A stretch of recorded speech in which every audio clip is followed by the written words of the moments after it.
যত জাতীয়তাবাদী মনে আছে তাদের আমি সংগঠনের সভাপতি, এবং আমার এলাকায় আমি সাবেক ছাত্রনেতা এবং যুবদলের সাথেও জড়িত ছিলাম, এবং আমি শিক্ষক সংগঠনের সাথেও জড়িত, সুশীল সমাজের সাথে আমি জড়িত।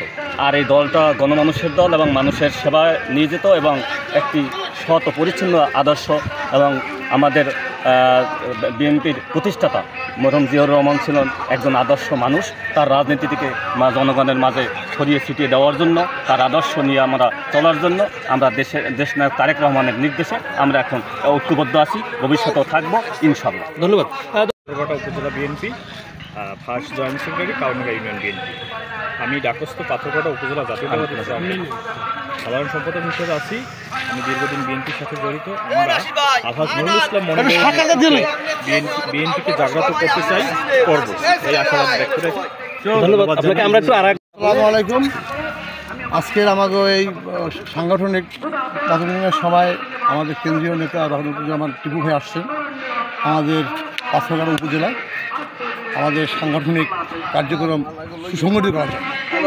উনি যে তারেক রহমানের যে বার্তা নিয়ে আমাদের কাছে আসছেন, তার মতামত আমাদের কাছে অনেক গ্রহণযোগ্য হয়েছে, এবং উনি আমাদের যে দিক নির্দেশনা দিয়েছেন, এর চাইতে সুন্দর গণতান্ত্রিক যে প্রক্রিয়া, এই প্রক্রিয়া আমাদের বিএনপির জন্য, গণতন্ত্রের মা আমাদের বেগম খালেদা জিয়া, আমাদের নেতা তারেক রহমান, ওনার নির্দেশে এবং তার আদর্শ নিয়েই কিন্তু আমরা রাজনীতি করি।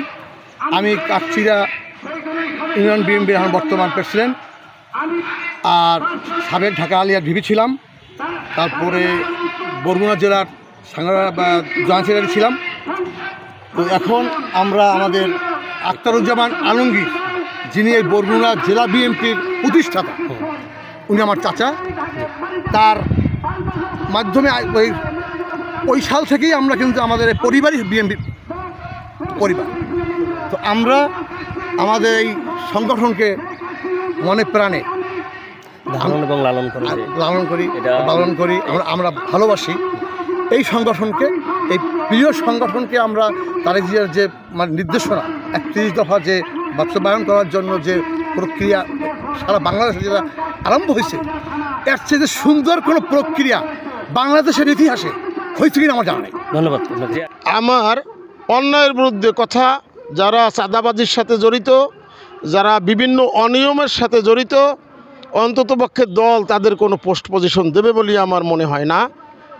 আমার এখানেই যারা অনেক কষ্ট করেছে, দুর্দিনে যারা বিভিন্ন ষড়যন্ত্রের শিকার হয়ে জেল খেটেছে, অনিয়মের সাথে যুদ্ধ করে এখন পর্যন্ত টিকে আছে, তাদের গুরুত্ব দিয়ে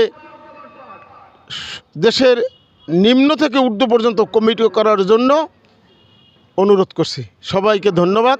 আসসালামু আলাইকুম।